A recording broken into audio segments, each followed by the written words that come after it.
2009 में सबसे पहले मैंने इस सिलसिले में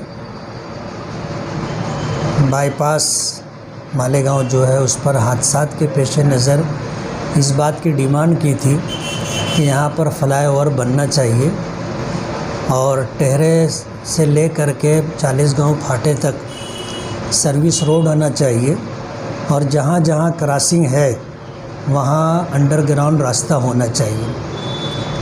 2009 से मेरा ये मुतालबा था, इसलिए कि जब से ये बाईपास हाईवे बना बहुत सारी जानें ज़ाय हुई, बहुत सारे लोग माजूर हो गए और उस वक्त जो लोग सत्ता में थे जिनकी जो है बोली ये थी कि गली से लेके दिल्ली तक हम हैं, उन लोगों की जो है लापरवाही की वजह से ये बाईपास बना और हमको फ्लाईओवर बोलो, अंडरग्राउंड रास्ता बोलो या सर्विस रोड बोलो नहीं मिला। क्या हुआ क्या नहीं हुआ ये मालेगांव के लोगों को पता है। पिछले दिनों नागपुर अधिवेशन शुरू होने से पहले नितिन गडकरी साहब का एक प्रोग्राम था, उस प्रोग्राम में मैं ख़ुद भी गया था और मैंने उनसे याद दहानी कराई थी कि मालेगांव बाईपास पर जो है हादसात की कसरत है, वहाँ पर जो है फ्लाईओवर, सर्विस रोड और अंडरग्राउंड रास्ता बनना चाहिए। तो उन्होंने कहा था कि उस सिलसिले के अंदर कामकाज जारी है और जल्द ही उसकी मंजूरी मिलेगी। और इस सिलसिले के अंदर जो हमने पेपर वर्क किया था और पिछले साल अधिवेशन में मैंने इस सिलसिले में जो बात रखी थी उसकी वीडियो रिकॉर्डिंग भी है। और ये 40 गांव फाटे के ऊपर एक हादसा हुआ था जिसमें मियाँ बीवी और एक बच्चा जगह पर ही ऑफ हो गए थे। ताल्लुका पुलिस स्टेशन से मैंने जब से बाईपास बना है उस वक्त से ले कर के उस हादसे तक कितने लोग मरे हैं और कितने लोग ज़ख्मी हुए हैं, ऐसी एक रिपोर्ट बनवा करके ताल्लुका पुलिस स्टेशन की तरफ से जो प्रोसीजर है वो पूरा करके सरकार तक भिजवाया था। अब इस सिलसिले में जो 165 करोड़ रुपया मंजूर हुआ है, जिसमें टेरे चौफुल्ली से ले कर के 40 गांव फाटे तक 3 फ्लाईओवर बनना है, सर्विस रोड बनना है, अंडरग्राउंड रास्ता बनना है। इस सिलसिले में हम लोगों की कोशिश जब बार आउर हुई तो हमें तो ख़बर नहीं थी। हमें ख़बर मिलने से पहले हिंदुस्तान के बहुत मोतबर और मशहूर अखबार टाइम्स ऑफ इंडिया के अंदर मेरे नाम के साथ मेरी कोशिशों के हवाले से ख़बर शाये हुई। कहते हैं ना कि जादू वो जो सर चढ़ के बोले।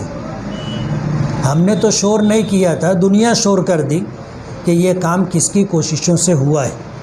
आज हम लोग शुक्रगुज़ार हैं सबसे पहले अल्लाह रब्बुल आलमीन के कि हमारी कोशिशें उसके फजल व करम से बार आउर हुई।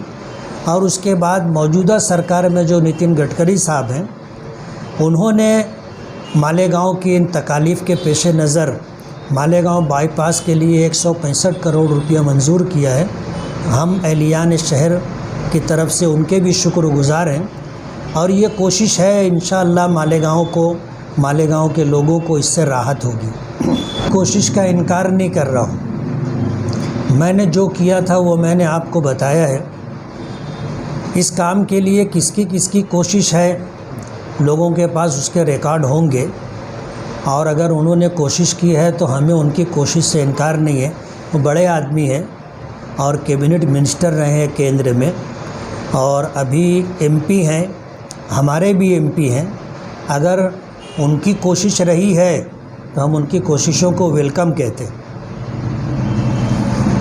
पास नहीं हुए, सिर्फ एक सबवे का तस्करा है और आपका बयान जो है एक जल्दबाजी में दिया जाने वाला बयान, इस पर क्या कहेंगे? नहीं, बयान मेरा नहीं है, टाइम्स ऑफ इंडिया की ख़बर है। अब उसको जो है कोई ये कहे कि वो जल्दबाजी में ख़बर लगाई गई है तो वो टाइम्स ऑफ इंडिया को कहना चाहिए। हमने तो टाइम्स ऑफ इंडिया की ख़बर पर तबसरा किया है और अपनी कोशिशों का हवाला दिया है और उसके लिए पेपर से ले कर के, लेटर से ले कर के हमारे पास वीडियो वगैरह भी मौजूद हैं कि हमने जो है हाईवे अथॉरिटी जिसमें दिल्ली के ऑफिसरान थे, बम्बई और नासिक के ऑफिसरान थे। उनको हमने जो है बाकायदा पुलिस डिपार्टमेंट आईजी साहब की ताउन से उनको मालेगांव बुलाया था और टेरे चौपुल्ली से लेकर के 40 गांव फाटे तक पूरा सर्वे कराया था। मालेगांव के लोगों के पास वो वीडियो मौजूद है, इसलिए उसमें देखा जा सकता है कि ज़मीनी तौर पर किसने कोशिश की है और उस कोशिश के बाद जो भी हुआ है देर सवेर सबके सामने आ जाएगा कि ये जल्दबाजी में उठाया गया कदम है और बाईपास पर क्या बनने वाला है आने वाले दिनों में सब कुछ सामने आ जाएगा। MPSL Malegaon power supply limited company जो एक प्राइवेट कंपनी है और 2019 मई में उसको मालेगांव का कारपोरेशन हद का ठेका दिया गया है। इस कंपनी के आने के बाद से मुसलसल हमारे बुनकर हजरात का हो और उसी के साथ जो कंज्यूमर है घर गुती वो सभी परेशान हैं। घंटों घंटों बिजली का गायब रहना और ट्रांसफार्मर का उड़ जाना और उसके बाद कई दिन तक ट्रांसफार्मर का ना लगना और इसी के साथ जो है उनके एग्रीमेंट में जो था कि जो नकाइस है, कमज़ोरियां हैं, जो ख़राबियां हैं, बुनियादी तौर पर जो काम करना है उसके लिए सालाना 20 करोड़ रुपया खर्च करना है। ये कंपनी उस एग्रीमेंट का उल्लंघन कर रही है। उसने सालाना 20 करोड़ रुपया अगर खर्च किया होता, पुराने कंडक्टर निकाल दिए गए होते, पुराने ट्रांसफार्मर हटा दिए गए होते और उनकी जगह नए ट्रांसफार्मर अच्छे पावर के लगाए गए होते, तो उस सिलसिले के अंदर मालेगांव के लोगों को, कंज्यूमरों को राहत मिलती। लेकिन मुसीबत ये है कि कंडक्टर भी वही चलाए जा रहे हैं और जो ट्रांसफार्मर MPSL के ज़माने से महावितरण के टाइम से जो ट्रांसफार्मर थे वही ट्रांसफार्मर है और पूरे मालेगांव में कोई एक ट्रांसफार्मर भी आपको ऐसा नहीं मिलेगा जो अंडरलोड हो। सारे ट्रांसफार्मर ओवरलोड हैं। ओवरलोड होने की वजह से नया 3 फेस का कनेक्शन किसी को दिया नहीं जा रहा है। तकरीबन लोगों ने करोड़ों रुपया इन्वेस्ट किया है, ज़मीन है, शेड है और पावर लूम है, सब कुछ रेडी करके रखा है। ये MPSL जो है उनको 3 फेस का कनेक्शन नहीं दे रही है, वो लोग इन्वेस्ट करके परेशान हैं। तो कंपनी को ये चाहिए था कि पहले जो ख़राबियां हैं उसको दूर की जाती, ट्रांसफार्मर जो ओवरलोड थे उनको अंडरलोड किया जाता ताकि लोगों को जो है कनेक्शन मिले। लेकिन इस बिजली कंपनी ने आने के बाद जो रही सही कसर थी वो भी पूरी कर दी। आज सूरत हाल ये है कि कारखानेदार भी परेशान है और घर गुती जो कंज्यूमर हैं वो भी परेशान है। रमज़ान का मुबारक महीना है, बच्चों के एग्ज़ाम चल रहे हैं और कई घंटा जो है बिजली गायब रहती है। गर्मी के मौसम में वो माएँ बहनें जो अपने घरों में रहती हैं, बच्चे जो झोपड़ों में पत्रे के जो है मकानात में रहते हैं, उनके लिए रोज़ा रखना, गर्मी के मौसम का गुजारना और उसी के साथ अंधेरे की वजह से, गर्मी और मच्छर की वजह से जो परेशानी है वो मालेगांव के लोगों से ढकी छुपी नहीं।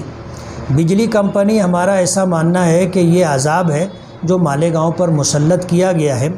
हमने पहले दिन से इसकी मुखालफत की थी, लेकिन कुछ लोगों का अपना मफाद था जिसके पेश नज़र उन लोगों ने मालेगांव कारपोरेशन हद को जो है उन्होंने प्राइवेट बिजली कंपनी को देने को मंजूरी दी और उस वक्त जो ज़िम्मेदारान थे उन लोगों ने मालेगांव वासियों के साथ जो एक मुसीबत का काम किया है, 20 साल तक इससे निजात मिलना मुश्किल है। MPSL जो है अपनी कारकर्दगी में बहुत ज़्यादा जो है कोताही करने वाली कंपनी है, जिसकी वजह से मालेगांव के बुनकर कहो, मालेगांव इंडस्ट्रियल से रिलेटेड जो लोग हैं वो कहो, घर गुती बिजली इस्तेमाल करने वाले जो लोग हों, ये तीनों तबकों के लोग परेशान हैं। इस सिलसिले में मैंने हाउस में भी बात की थी और जो हमारे ऊर्जा मंत्री देवेंद्र फडणवीस जो महाराष्ट्र के डिप्टी चीफ मिनिस्टर है, उन्होंने खड़े होकर के इसका जवाब भी दिया था। तो हमारी कोशिश तो इस कंपनी के ख़िलाफ़ जारी है और जब तक ये तकालीफ ख़त्म नहीं होगी हम बिजली कंपनी के ख़िलाफ़ ही रहेंगे और आवाज़ बुलंद करते रहेंगे, कोशिश करते रहेंगे कि जल्द से जल्द हमें इस मुसीबत से निजात मिले।